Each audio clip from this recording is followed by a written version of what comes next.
All right. Sorry for all the awkward moments today, but in a way, they are going to fit in really well with today's sermon. So I guess that's a blessing. All right. So our gospel reading this week features a metaphor that's never really worked for me. I grew up in a place where most families had at least one avid fisherman. We were surrounded by lakes and rivers and bayous, and not that far from the Gulf Coast in East Texas. So people fished for sport and for sustenance. My grandfathers and most of my uncles owned boats, and I even have the experience of being in a boat that capsized in rough water. So in a lot of ways, the fish and the water metaphors that we see throughout the Gospels are much more personable and relatable to me than the ones about grain.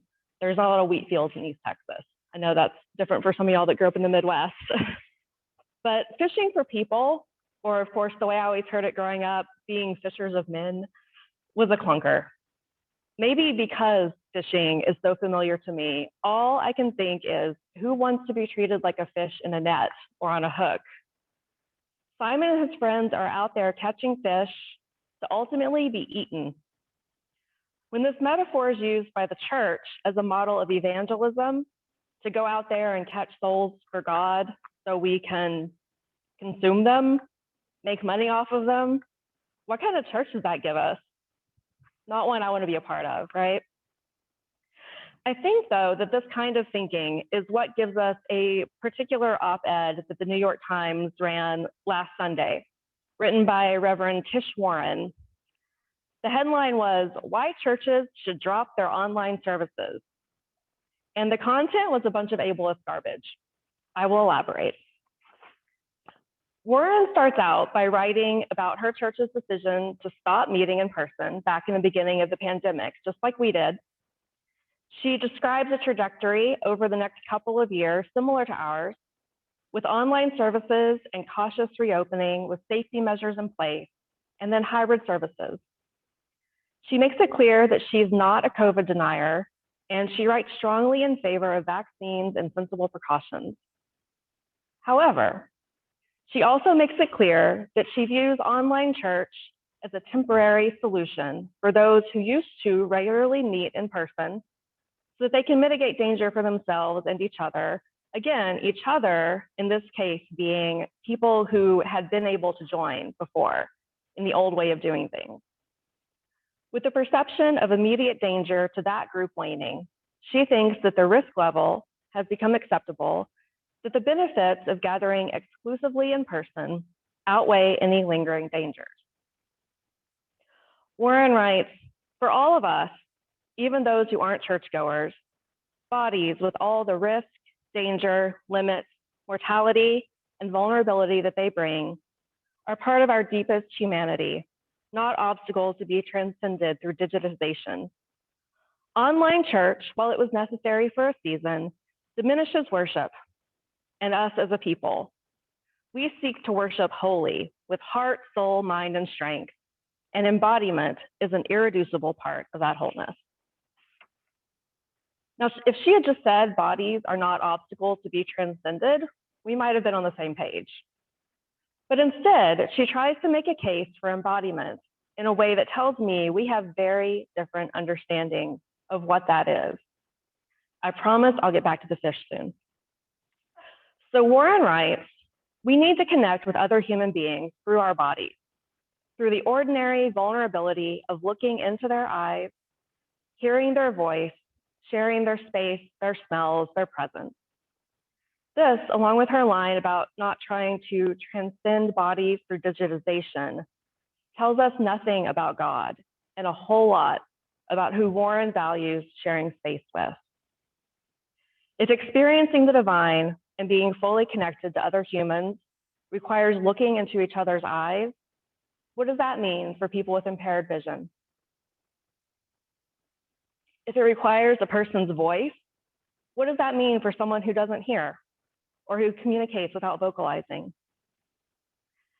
She's getting the brunt of my criticism because she published her junky opinion in the newspaper of record, but she is not unique or even unusual among Christian churches in the US. This attitude is probably the dominant one, whether we even realize it or not. In her absolutely brilliant book, The Disabled God, Nancy Iceland wrote about her own body as being made of metal and plastic, as well as bone and flesh. She said that unless the notion of embodiment is deliberately deconstructed, the cultural norms of body as natural seep into the subtext. This is exactly what we see with Warren's understanding of embodiment, which is small and narrow and honestly kind of pitiful. I understand the divine to be infinite, without beginning or end, and also without boundary of any kind. God is in Evanston and Indiana and Texas and Wisconsin and Alabama and Poland and all the other places where we may be worshiping together at this moment. This idea that the holy is everywhere and every when simultaneously isn't new. But for us, living in this time, we are uniquely blessed with the ability to know and interact with the body that is being knit together, not just trying to imagine it in the abstract. Warren wrote that no longer offering a streaming option will unfortunately mean that those who are homebound or sick will not be able to participate in the service. This, however, is not a new problem for the church.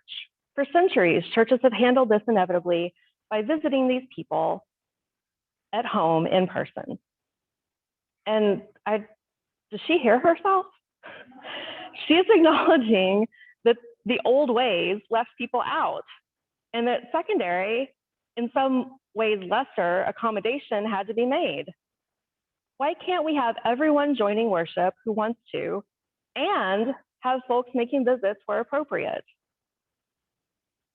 Iceland draws attention to this attitude when she writes, similar to the practice of emphasizing self-sacrifice to women, the theology of virtuous suffering has encouraged persons with disabilities to acquiesce to social barriers as a sign of obedience to God and to internalize second-class status inside and outside the church. Warren thinks that joining in to worship using a device is disembodiment, whereas Iceland would have us see the things that help the body achieve its goals and desires and needs as part of the body, not to be celebrated along with the parts of the body we were born with, not, as Warren herself said, obstacles to overcome. I think when we look at people like a fisher looks at fish, we can't help but rate them according to market value. Certain kinds of fish are more valuable than others. Some fish are sushi grade, and some end up fish food. Some are thrown back or thrown away because they don't meet the standards of the fisher or the buyer. When we limit participation in the church to people who can physically leave home, enter a building at a certain time on a certain day, read a bulletin, hear a spoken sermon, and behave reasonably within social expectations, a whole lot of people get thrown away. Even some of the folks who make it into the building aren't valued as highly when our chancel steps keep them from being able to contribute to worship leading by reading or singing. Iceland writes about the mutual benefits of full inclusion of both disabled and temporarily abled people in the church. It's a refrain you see throughout different theologies of liberation because we only get free together. Whether we are talking about disability, gender, sexuality, race, or any other human condition, the goal can't be to just integrate the other into an existing framework. Liberation demands new ways of doing things, co-created using the unique gifts of those who have been previously marginalized. It's not a situation where we have square pegs and round holes and we make the holes a little bigger and force the pegs in. We're talking about getting rid of the holes altogether. I'm going to talk about the hard part now, y'all. This pulpit is not accessible. For someone who uses a wheelchair or can't stand for a long period to preach here, they can't do it from the pulpit. They may be able to do it from the floor there, seated, and maybe that doesn't seem like a big deal. although I'm not sure how well our current sound system would support that. But do you know where else I've seen someone preach from the floor when there's a pulpit? In churches that don't ordain or affirm the leadership of women. It may seem like a reasonable accommodation to adapt to a building that was built a long time ago, but is it? It may sound reasonable to folks who aren't affected by it, and it probably even meets a legal definition of reasonable accommodation, although churches are exempt from that when it comes to clergy. But exactly how much discrimination is reasonable? What makes it reasonable? Prohibitive cost, convenience, aesthetics? Now, I'm not saying if you prefer to meet in person that you're wrong. I like to meet in person too. There are many wonderful things about being together in the same space at the same time. But I also love meeting online. It's not a stopgap. It is a format with its own strengths, and I value all of it. But more importantly, I value all of you, all of us. And I value the us who aren't here yet, because we are still learning and working on our own shortcomings in making this a place that's truly for everyone in every way. You're not wrong for wanting to be here in person. You're not wrong for being here online. But if you think that we don't have room to improve when it comes to accessibility, if you think that it shouldn't be a priority, I do think you're wrong. I'm just not prepared to throw anyone back.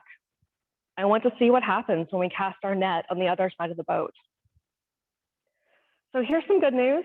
I don't think that the teachings of Jesus of Nazareth would have us throw anyone back either, especially not the people society sees as less valuable or powerful. That cannot be the message of today's story. So there are two things that stand out to me on a second read of the passage. When Jesus catches people or calls people, he doesn't treat them like fish. He never throws them away. In some stories, he gets really frustrated with them, but he just keeps loving and living in community. People may leave him, but he doesn't leave them. And second, he's not catching what society would consider sushi grade people. We never really hear why he chooses the people he chooses, but they are generally pretty unremarkable, like most of us. In the story today, Simon has already seen Jesus heal his mother-in-law before this particular scene takes place.